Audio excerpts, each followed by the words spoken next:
रियंकानेशन of cold blooded queen episode 50। Prakhar की car को देखकर नियति ने लाचारी में सिर हिला दिया और कार की तरफ जाते हुए खुशी से बोली, मेरी कार ड्राइव करके अभिजीत और अभिका को घर छोड़कर विला चली जाओ।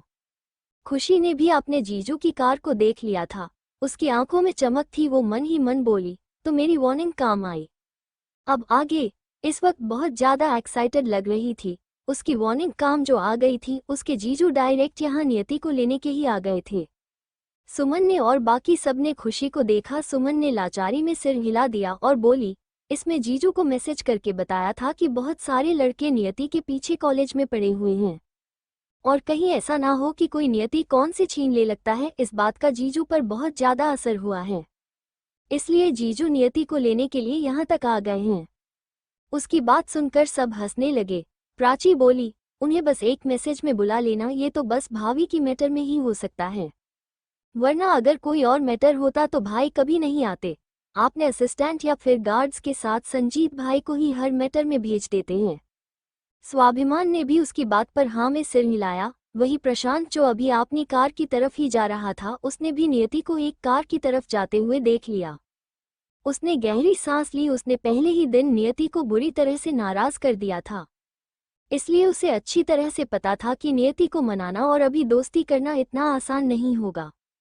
वो नियति को पसंद करता है, इस बात को भी अगर साइड कर दे तो भी वो नियति को अभी मना नहीं सकता था। वो सोच रहा था क्या उसे इस मैटर में अपने डैड या भाई की हेल्प लेना चाहिए। अगर वो दोनों नियति से उसकी तरफ से कुछ अच्छा बोल दे तो हो सकता है मिस नियति का गुस्सा उसके लिए थोड़ा कम हो जाए।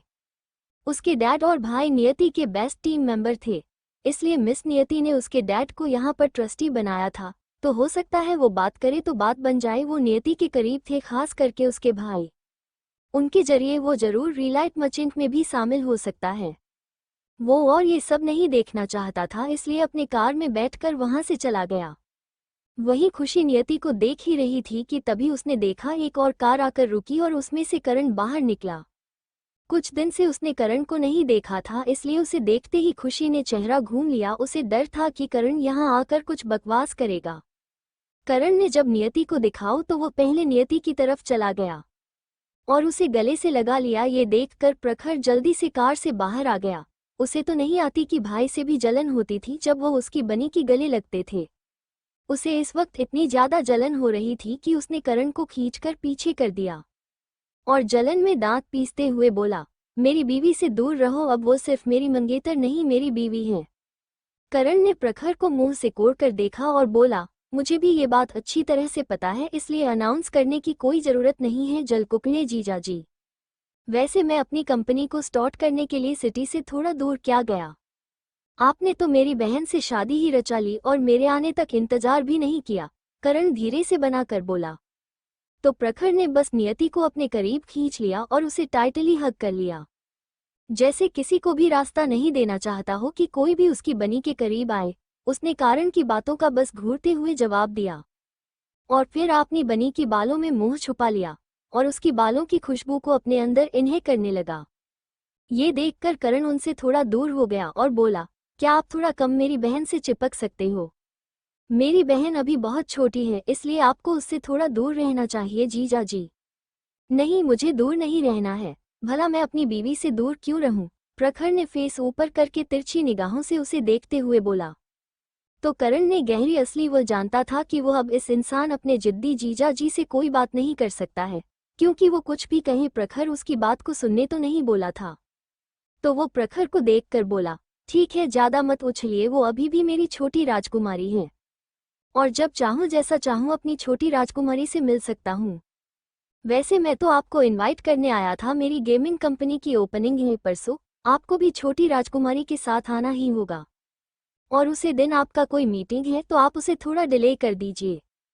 और फिर उन्हें छोड़कर बाकी सबके पास जाकर बोला, और आप सबको भी परसों आना है। और फिर खुशी को हक करके बोला, अरे मेरी बेबी, तुम्हें पता है मैंने तुम्हें कितना मिस किया।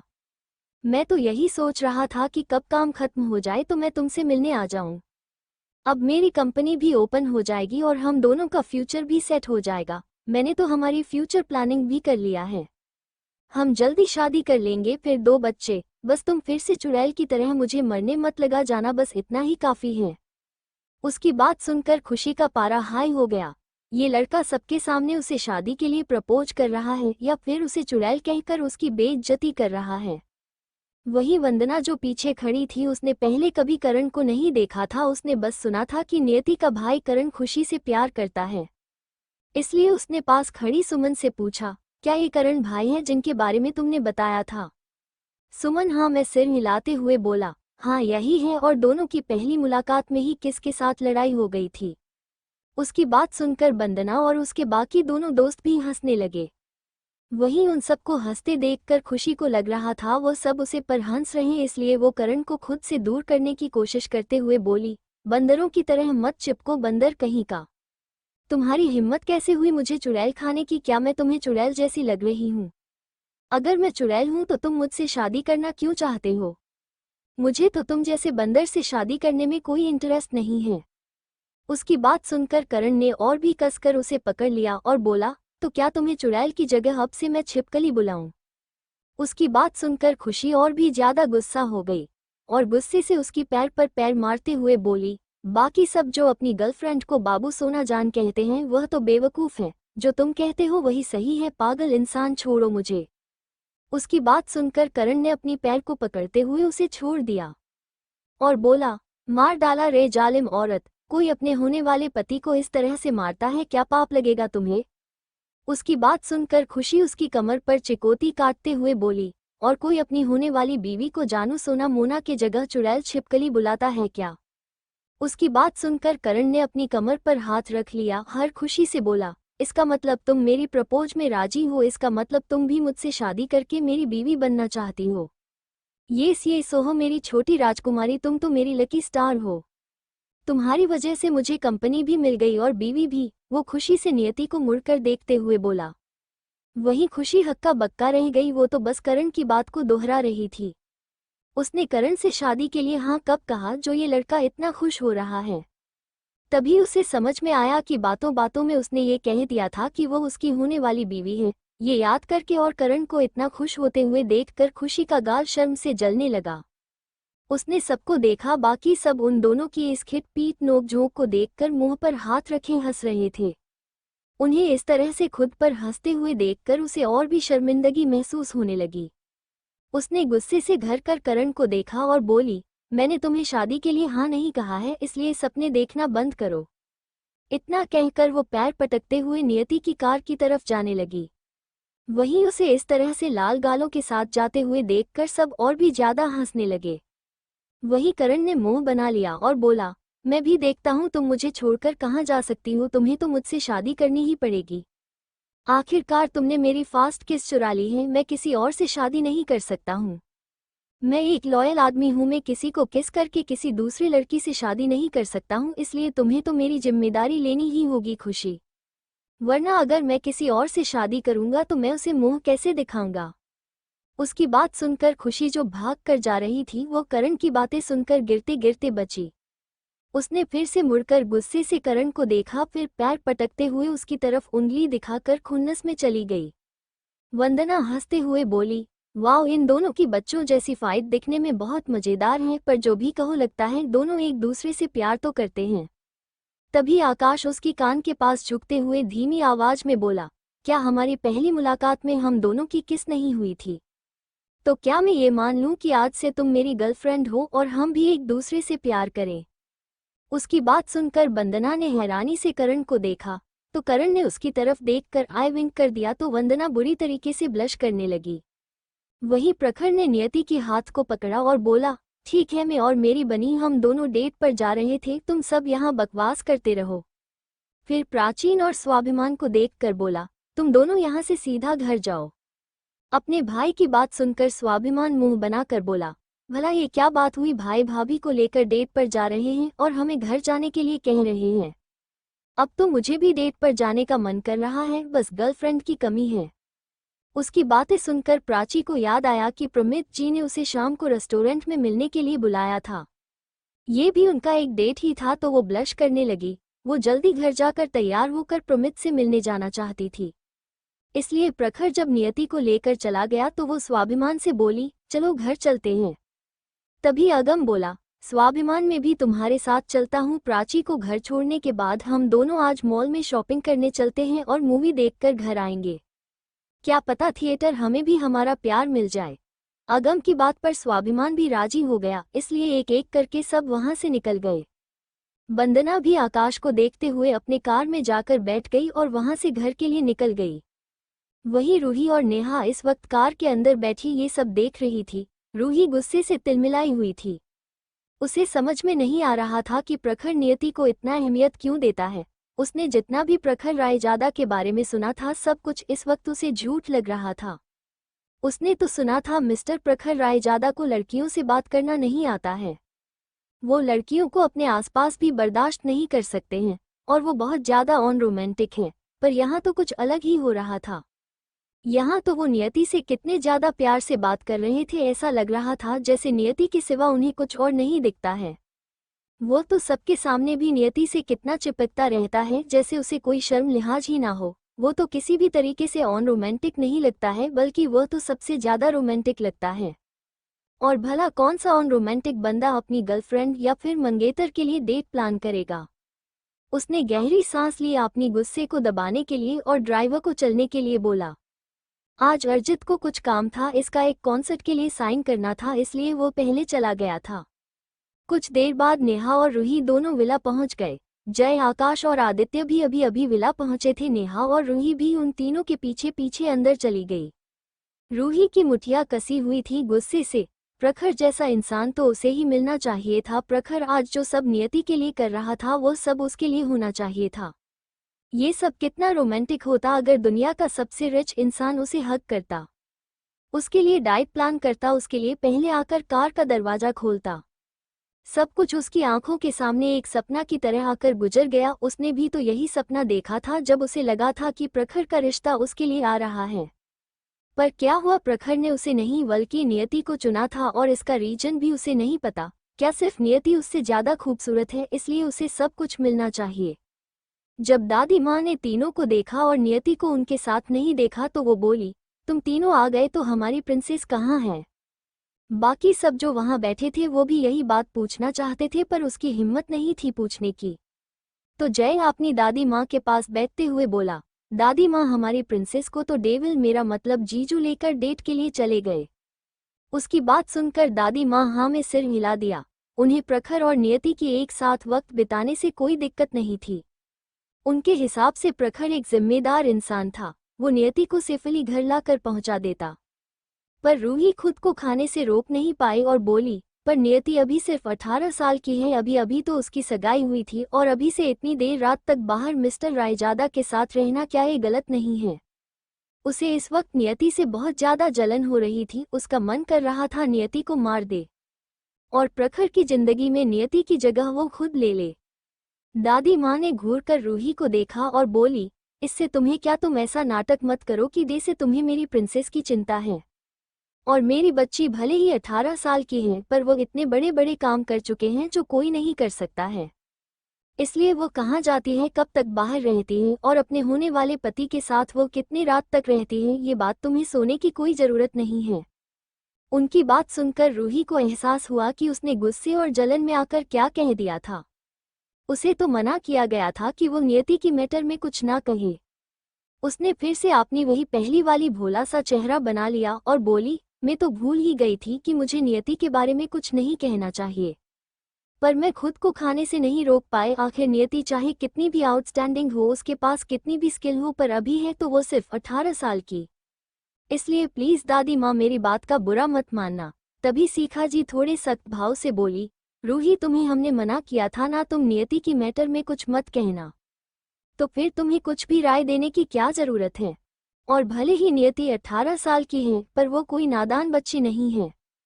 और अभी वो जिसके साथ गई है वो उसकी मंगेतर है, कोई बाहर का लड़का नहीं। जिस वजह से तुम मेरी बेटी के लिए इतना चिंता कर रही हो वो सेफ ही होगी अपने मंगेतर के साथ, इसलिए तुम्हें ज़्यादा सोचने की ज़रूरत नहीं है, अपने रूम में जाओ। आपनी मोम की बात सुनकर रूही के अंदर आग लग रही थी। इसका इस वक्त बहुत ज़्यादा खून खौल रहा था। आज उसकी मोम ने उसे डांटा सिर्फ नियति की वजह से, और आज उसकी मोम नहीं उसके सामने ही कहा कि नियति उनकी बेटी है। तो वो कौन है? बचपन से उसकी मोम का उसके लिए जो प्यार था, क्या वो इतने से दिनों में खत्म हो गया? फिर भी उसने अपने गुस्से को अपने अंदर ही दबा लिया और फिर सिर झुकाकर बोली, सॉरी मोम, मुझे पता है कि मुझे नियति के बारे में कुछ नहीं कहना चाहिए। इतना कहकर वो वहां से भागते हुए अपनी रूम में चली गई। वहीं विजय जी को लगा शायद सच में इस बार हुई कि कोई गलत इरादा नहीं था।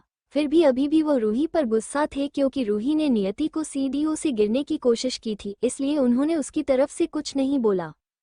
वहीं नेहा तो अब घर में चुप ही रहती थी। उसकी कीमत ही नहीं होती थी कि घर में किसी के सामने नियति के बारे में कुछ भी गलत बोल दे, क्योंकि माहौल जिस तरह से हो रहा था, नियति के बारे में वो कुछ भी गलत रहती तो सब उसे पर गुस्से से चट जाते। उस भयंकर सजा के बाद वो अब और कोई सजा नहीं भुगतना चाहती थी, इसलिए वो नियति के बारे में जो कुछ भी कहती थी सिर्फ कॉलेज में ही कहने की हिम्मत करती थी। वहां से वो भी अपनी रूम की तरफ चली गई, क्योंकि वो जानती थी रूही इस वक्त क्या कर रही होगी। जरूर वो अपने रूम का सारा सामान गुस्से से फेंक रही होगी। वहीं दूसरी तरफ प्रखर इस वक्त नियति के लेकर एक होटल में आ गया था। वो सीधा नियति को होटल की टॉप फ्लोर में ले गया था, जहां से पूरा सिटी दिखता था और दूसरी तरफ से समुंदर दिखता था। शाम का वक्त था तो जगमगाती लाइट के बीच समुद्र की लहर और लोगों का भीड़ नजारा इस वक्त बहुत सुंदर लग रहा था। प्रखर नियति को पीछे से गले लगाए खड़ा था। ये टॉप फ्लोर सिर्फ उसका ही था, यहाँ पर कोई और नहीं आता था। यहाँ आने के लिए अलग लिफ्ट था जिसमें फिंगरप्रिंट की जरूरत होती थी, और उसकी एक्सेस की जो उसने सिर्फ कुछ लोगों को दिया था। और आज उसने नियति की फिंगरप्रिंट को भी उसमें एंटर कर दिया था। नियति भी जब चाहे यहाँ आ सकती थी टाइम बिताने के लिए। उसने आज सब कुछ डेकोरेट करने का काम तन्मय को दिया था, जो उसने बखूबी अच्छे से किया था। जब उसने इस होटल को बनवाया था तो अपने हिसाब से बनवाया था। इस वक्त वो नियति को बाहों में भरकर खड़ा था, तो उसे ऐसा लग रहा था जैसे वो पूरी दुनिया को अपनी बाहों में समेट कर खड़ा है। पूरे रूम में अरोमा कैंडल जल रहा था और रूम को फ्लावर से बहुत खूबसूरती से डेकोरेट किया गया था। उसने नियति की गर्दन पर किस किया और बोला, बनी क्या ये खूबसूरत है? नियति ने उसकी तरफ मुड़कर उसकी चमकती ब्राउन आंखों में देखा और बोली, हाँ जान, ये काफी खूबसूरत है। मुझे लगता है मुझे भी अपने होटल में तब फ्लो में ऐसा ही बनवाना चाहिए और पूरे फ्लो को अपने लिए बनवा लेना चाहिए। इस फ्लो को नियति अच्छी तरह से देख चुकी थी। उसे बहुत पसंद आया था, क्योंकि यहाँ पर एक जिम रूम, किचन, बड़े बड़े रूम, ओपन बालकनी और गार्डन सब कुछ था। लग ही नहीं रहा था कि यह टॉप फ्लो पर बना हुआ है, ऐसा लग रहा था जैसे ये ग्राउंड फ्लो हो। अगर कोई ग्लास वॉल के पास ना आए तो उसे पता भी नहीं चलेगा कि वो इस वक्त कितनी ऊंचाइयों में खड़ा है। प्रखर ने उसकी हाथ को पकड़ा और बोला, तो फिर अब से तुम जब चाहे यहाँ आ सकती हो बनी। फिर उसे कुछ सूझा, वो बोला, अगर तुम्हें ये पसंद आया तो मैं इस होटल को तुम्हारे नाम कर देता हूँ। वो फोन करने ही वाला था कि नियति ने जल्दी से उसे रोक दिया और बोली, बिल्कुल भी नहीं जान, इसकी कोई जरूरत नहीं है। आपने कहा ना कि मैं जब चाहे यहाँ आ सकती हूँ, और मुझे अभी होटल की कोई ज़रूरत नहीं है। इसे मैनेज करने के लिए मेरे पास एनर्जी नहीं है, ना ही टाइम है। मेरा जब यहाँ आने का मन करेगा तुम्हें यहीं पर आ जाऊंगी टाइम स्पेंड करने। नियति की बहत कहने के बाद जाकर प्रखर माना, वरना वो सच में इस होटल को उसके नाम करने वाला था। प्रखर ने उसे लाकर डाइनिंग टेबल पर बैठा दिया। खाना ऑलरेडी तैयार था, खाना यहाँ रखा गया था, उसे गर्म करना था। इसलिए वो बोला, तुम यही बैठो बनी, में खाना गर्म करके ले आता हूँ। नियति कहना चाहती थी कि यह काम वो भी कर सकती है, पर उससे पहले ही प्रखर वहां से भाग गया। नियति ने सिर हिला दिया, उसकी होंठों पर एक प्यारी सी स्माइल थी। थोड़ी देर बाद प्रखर खाना लाकर एक एक करके टेबल पर रखने लगा और खुद ही उसने नियति के लिए सर्व भी किया। नियति बस टेबल पर हाथ टिकाए उसे सारा काम करते हुए देख रही थी। उसके जान इस वक्त बिल्कुल एक हाउस हस्बैंड की तरह लग रहे थे। प्रखर भी बैठ गया और पहला निवाला उसने नियति की तरफ बढ़ा दिया। नियति ने मुंह खोला और खाना खा लिया। फिर उसने भी प्रखर को अपने हाथ से खाना खिलाया। खान सैफ ने बहुत अच्छी तरह से बनाया था, क्योंकि प्रखर ने स्ट्रिक्टली कहा था कि खाना सबसे अच्छा होना चाहिए। फिर भी प्रखर को अपनी बनी के हाथ का खाना सबसे टेस्टी लगता था।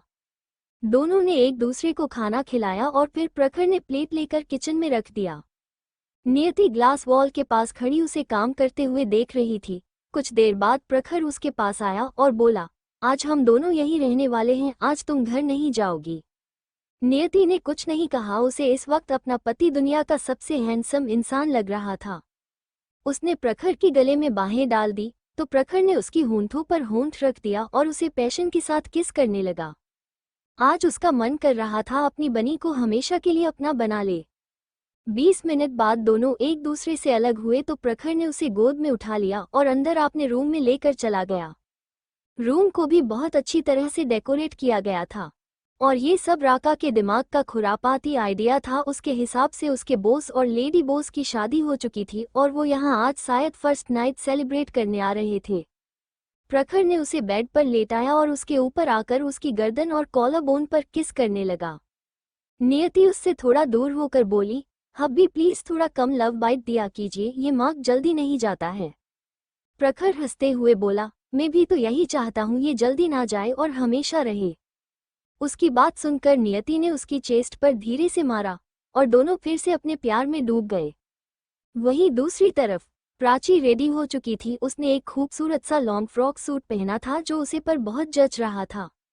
वो विला से बाहर आ गई। उसने ड्राइवर और गार्ड को अपने साथ आने से मना कर दिया क्योंकि पहले तो वो रेस्टोरेंट में मिलने वाले थे, पर बाद में प्रमीत ने कहा कि वो उसे घर से पिक कर लेगा और घर में भी बोल दिया कि वो अपने दोस्त के साथ जा रही है, इसलिए उसकी कार में ही जाएगी, इसलिए इन सब की कोई ज़रूरत नहीं है। वो बाहर आए तो प्रमित कार में उसका इंतजार कर रहा था। प्राची को देखकर तो वो पलक तक झपकना भूल गया क्योंकि प्राची इस वक्त ब्लू कलर की लॉन्ग फ्रॉक सूट में बहुत खूबसूरत लग रही थी। जब प्राची प्रमित के पास आई और उसके सामने हाथ हिलाया तब जाकर प्रमित अपने होश में आया और उसने जल्दी से कार के दूसरी तरफ आकर प्राची के लिए दरवाज़ा खोला। वो यहीं पर प्राची को हक करना चाहता था, पर वो जानता था वो ऐसा इस वक्त नहीं कर सकता था क्योंकि ये ठीक रायजादा विला के सामने था। प्राची को डर था कि अगर किसी ने देख लिया तो उससे 1000 सवाल पूछे जाएंगे जिसका जवाब वो अभी नहीं देना चाहती थी। प्राची का कहना था जब वक्त आएगा वो खुद उसकी और प्रमित के रिश्ते के बारे में सबको बता देगी, पर वो अभी कुछ नहीं कहना चाहती थी क्योंकि उसके भाई और भाभी की शादी अभी अभी हुई थी। अभी वो कोई प्रॉब्लम क्रिएट नहीं करना चाहती थी। उसके प्रखर भाई को शायद पहले ही उनके रिश्ते के बारे में पता था और स्वाभिमान को भी उनके रिश्ते के बारे में पहले से ही पता था, पर बाकी किसी को उनके रिश्ते के बारे में अभी तक नहीं पता था। प्राची नहीं जानती थी कि जब सब उनके रिश्ते के बारे में जानेंगे तो कैसे रिएक्ट करेंगे, इसलिए वो थोड़ी इंतजार करना चाहती थी। वो कार में बैठी और उनकी कार वहां से निकल गई। वही अपने घर के बालकनी से अंकिता जी इस वक्त बाहर की तरफ देख रही थी। उन्होंने भी प्राची और प्रमित को साथ में जाते हुए देख लिया था, पर उन्हें उनके रिश्ते से कोई दिक्कत नहीं थी। उन्हें भारद्वाज फैमिली के बारे में अच्छी तरह से पता था। भारद्वाज फैमिली अपने बच्चों को बहुत अच्छे संस्कार देती थी और जितने बार भी वो प्रमित से मिले थे उन्हें तो प्रमित बहुत अच्छा लड़का लगा था और वो उनकी प्यारी बहू की भाई भी था, इसलिए उन्हें अपनी बेटी को उसके साथ शादी कराने में कोई दिक्कत नहीं थी। तभी अजीत जी उनके पास आए और उन्हें पीछे से हग कर लिया और बोले, क्या हुआ जान, तुम यहाँ खड़ी होकर बाहर क्या देख रही हो? अंदर चलो, यहाँ हवा थोड़ी ज्यादा है, ठंड लग रही होगी ना। अंकिता जी बोली, बस देख रही थी, बच्चे बड़े हो गए हैं और अपने फैसले खुद लेने लगे हैं। पहले तो उनकी बात अजीत जी को समझ नहीं आई, इसलिए उन्होंने पूछा, क्या हुआ जान, तुम किसके बारे में बात कर रहे हो? उसे नालायक, प्रखर या फिर स्वाभिमान या प्राची या सारिका? वैसे संजीत भी है, मुझे लगता है अब हमें संजीत की शादी के बारे में भी सोचना चाहिए। अंकिता जी ने हाँ में सिर हिलाया और बोली, मैं प्राची के बारे में सोच रही हूँ, हमारी बेटी कितनी जल्दी बड़ी हो गई है ना। फिर उन्होंने अजीत जी को बताया कि अभी अभी उन्होंने प्राची को प्रमित के साथ जाते हुए देखा। उनकी बात सुनकर अजीत जी का चेहरा बुरी तरह से सिकुड़ गया। ऑफकोर्स बाकी सभी डैड की तरह जब अजीत जी को अपनी बेटी की बात पता चली तो उनका दिमाग खराब होने लगा था। उनके लिए उनकी बेटी तो अभी बहुत छोटी थी और प्रिंसेस थी। फिर भी उन्होंने कुछ नहीं कहा। वैसे भी प्रमित कोई बुरा लड़का नहीं था, उन्हें भी वो अच्छा ही लगा था। अगर आगे चलकर वो दोनों शादी करने का फैसला करते हैं तो तब वो उनका साथ देंगे। क्या हुआ, आपका चेहरा इस तरह से क्यों बिगड़ गया? अंकिता जी जानती थी कि अजीत जी क्या सोच रहे हैं, फिर भी उन्होंने पूछा। तो अजीत जी बोले, यही सोच रहा हूँ कि मेरी प्रिंसेस को अब कोई हमसे दूर करने वाला आ गया है। अंदर चलिए, हम इस बारे में बाद में बात करेंगे। अगर वो दोनों शादी करने का डिसाइड करते हैं तो बाद में हमें उनके साथ देना ही होगा। हम और ज्यादा कर भी क्या सकते हैं, सच में अब वो बच्चे नहीं रहे। अंकिता जी को अजीत जी का ऐसा चेहरा देखकर हंसी आ रही थी। उन्होंने हाँ में सर हिला दिया और अंदर चले गए। वहीं दूसरी तरफ प्रखर के होटल रूम में इस वक्त प्रखर नियति पर पूरी तरह से बी हो चुका था। वह उसके गर्दन से नीचे आकर उसकी क्लीवेज और उभार पर किस बाइट कर रहा था। नियति की मदहोश कर देने वाली सिसकियां प्रखर को और भी वाइल्ड होने पर मजबूर कर रही थी। वो उसकी दूसरी उभार को प्रेस करते हुए उसे एक उभार को सक और बाइट कर रहा था। नियति ने एक हाथ से बिस्तर को मुट्ठी में भर रखा था और उसकी दूसरी हाथ रख करके बालों पर चल रही थी। नियति ने डिसाइड किया था कि आज वो प्रखर को नहीं रोकेगी। दोनों के बॉडी पर एक भी कपड़ा नहीं था। रूम का माहौल और भी इंटेंस होता जा रहा था। आधे घंटे बाद प्रखर ने नियति को देखा जिसका चेहरा पूरी तरह से लाल हो चुका था। वो धीरे धीरे नीचे आया और उसकी पेट और कमर पर किस और बाइट करने लगा। अब वो खुद को ज्यादा देर कंट्रोल नहीं कर पा रहा था। वो धीरे धीरे उसकी पैर पर किस करने लगा। कुछ देर बाद वो उसके ऊपर आ गया और नियति की आंखों में देखा जैसे उससे इजाजत मांग रहा हो। नियति ने अपनी होंठ को बाइट कर लिया। वो अब प्रखर को और इंतजार नहीं करवाना चाहती थी। एक न एक दिन तो ये सब उन दोनों के बीच होना ही था। इसलिए उसने पलक झपका कर हाँ का इशारा किया तो प्रखर समझ गया कि उसकी बनी इन सब के लिए रेडी है। उसने उसकी माथे पर प्यार से किस किया और धीरे धीरे उसके अंदर एंटर हो गया। उसके इंटर होते ही नियति की एक दर्दनाक चीख पूरी रूम में गूंज गई। भले ही नियति बहुत स्ट्रांग थी पर उसे ये बहुत ज्यादा दर्दनाक लगा। उसकी आंखों से आजा आंसू बहने लगा था। उसने अपनी होंठ को बीते कर दिया ताकि उसकी दर्द थोड़ी कम हो जाए। वो इस वक्त प्रखर को नहीं रोकना चाहती थी।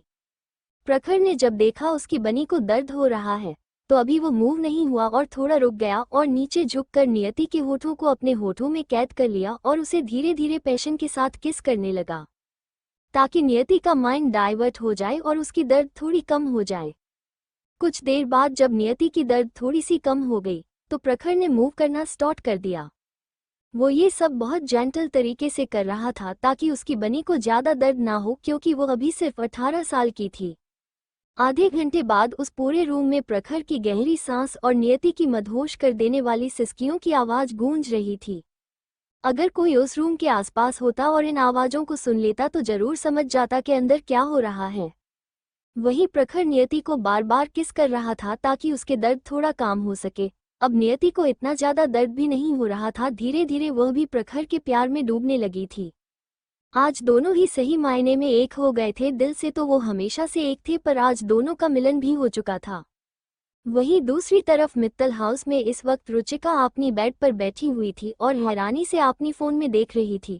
उसे अभी अभी संजीत जी ने मैसेज किया था और वो उसे विला से बाहर आने के लिए कह रहे थे क्योंकि बाहर संजीत उसका इंतजार कर रहा था।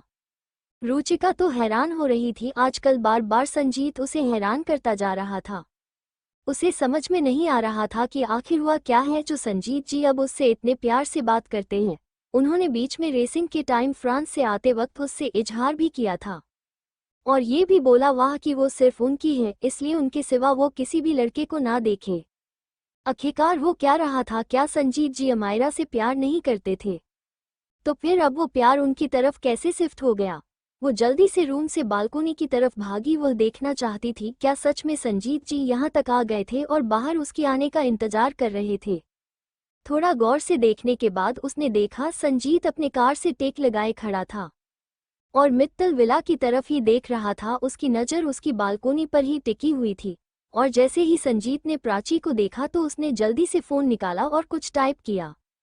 तभी रुचिका की फ़ोन में मैसेज टोन बजा तो उसने जल्दी से फ़ोन देखा तो ये संजीत का ही मैसेज था जो उसे नीचे आने के लिए कह रहा था।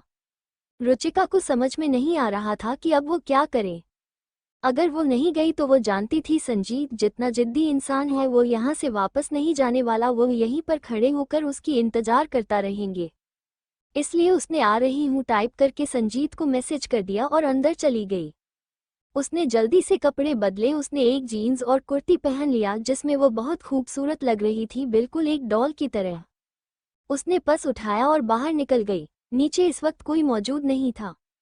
उसके मामा मामी इस वक्त रूम में थे और दादाजी दादी माँ किसी सत्संग में गए थे और राशि को भी अपने साथ खींच कर ले गए थे।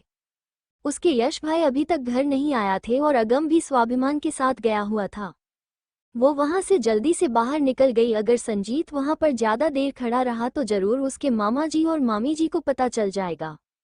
वो भागकर संजीत के पास पहुंची और गहरी सांस लेकर बोली, आप मुझे क्यों नीचे बुला रहे थे? संजीत ने जब रुचिका को देखा तो देखा ही रहेगा, वो बहुत खूबसूरत लग रही थी। रुचिका बिल्कुल डॉल की तरह दिख रही थी। खुले बाल बिना मेकअप में भी वो बहुत लड़कों का दिल चुरा सकती थी। संजीत ने उसे हाथ से पकड़कर अपनी तरफ खींच लिया और उसे टाइटली गले से लगा लिया और बोला, अच्छा हुआ जो तुम नीचे आ गई, वरना मैं अभी अंदर जाकर तुम्हारी रूम में ऊपर जाने वाला था। पर मैं तुम्हें क्यों बुला रहा था इसका जवाब दो, तुम्हें वहां जाकर ही पता चल जाएगा। इतना कहकर उसने कार का दरवाजा खोला और रुचिका को बैठा दिया और खुद भी जाकर दूसरी तरफ से बैठ गया और ड्राइवर को चलने के लिए बोला।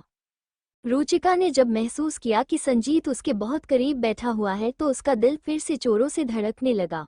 वो खुद की प्यार और जज्बात को चाहे कितना भी रोक ले, संजीत उसका पहला प्यार था जिसे उसने बचपन से चाहा था। उसे भूलना इतना आसान तो नहीं। उसके दिल की धड़कन तो संजीत को भी सुनाई दे रही थी और उसकी होठों पर एक दिलकश मुस्कान आ गई। उसने पार्टीशन ऑन किया और रुचिका को खींचकर अपने गोद में बैठा लिया। रुचिका उसकी इस क्रिया से एकदम से हड़बड़ा गई और हैरानी से उसे देखते हुए बोली, ये आप क्या कर रहे हैं? संजीत ने उसकी गाल पर किस किया और बोला, मैं सिर्फ वही कर रहा हूं जो मुझे बहुत पहले करना चाहिए था। क्या मतलब, आपको पहले क्या करना चाहिए था? रुचिका ने मासूमियत से पूछा। उसे संजीत की बातें समझ में नहीं आई थी, उसकी आंखों में सवाल था। उसकी ऐसी क्यूट हरकतें देखकर, इस तरह सवाल पूछता देखकर संजीत को इस वक्त उसे पर और भी प्यार आ रहा था। उसने उसकी गाल पर धीरे से बाइट किया और बोला, यही कि मुझे बहुत पहले ही तुम्हें अपना बना लेना चाहिए था। उसकी बात सुनकर रुचिका की गए शर्म से लाल हो गए और जहां उसने बाइट किया था वो उस जगह को सहलाने लगी। उसे थोड़ा दर्द भी हो रहा था, इसलिए उसने नाराजगी से संजीत को देखा और नाराजगी से बोली, आपने मुझे बाइट क्यों किया? मुझे दर्द हो रहा है। संजीत को उसकी मासूमियत देखकर बहुत हंसी आ रही थी और प्यार भी आ रहा था।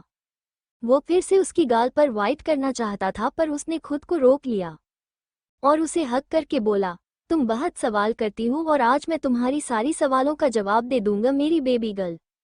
रुचिका ने और कुछ नहीं पूछा। वो जानती थी अगर वो भी पूछेगी तो भी संजीत नहीं बताने वाला है जब तक वो खुद ना चाहे। इसलिए वो उसकी गोद से उतरने की कोशिश करने लगी, पर संजीत उसे उतारने नहीं दे रहा था। उसने उस पर अपनी पकड़ को और भी टाइट कर दिया और बोला, ऐसे ही बैठी रहो बेबी गर्ल, तुम्हें ऐसे ही बैठ कर जाना है। नहीं, मुझे आपकी गोद में नहीं बैठता है, मैं कोई बच्ची नहीं हूँ जो आपने मुझे गोद में बैठा रखा है। रुचिका मुंह बनाते हुए बोली। तो संजीत हंसते हुए बोला, किसने कह दिया कि तुम बच्ची नहीं हो? मेरे लिए तो तुम अभी भी बच्ची ही हो, मेरी इनोसेंट बच्ची, इसलिए तो मैं तुम्हें बेबी गर्ल बुलाता हूँ। उसकी बात सुनकर रुचिका ने मुंह बना लिया और बोली, हूँ मैं आपको कहाँ से बच्ची लगती हूँ? मैं पूरे 22 साल की हो चुकी हूँ। क्या आपको दिख नहीं रहा है मैं कितनी बड़ी हो चुकी हूँ? To be continued.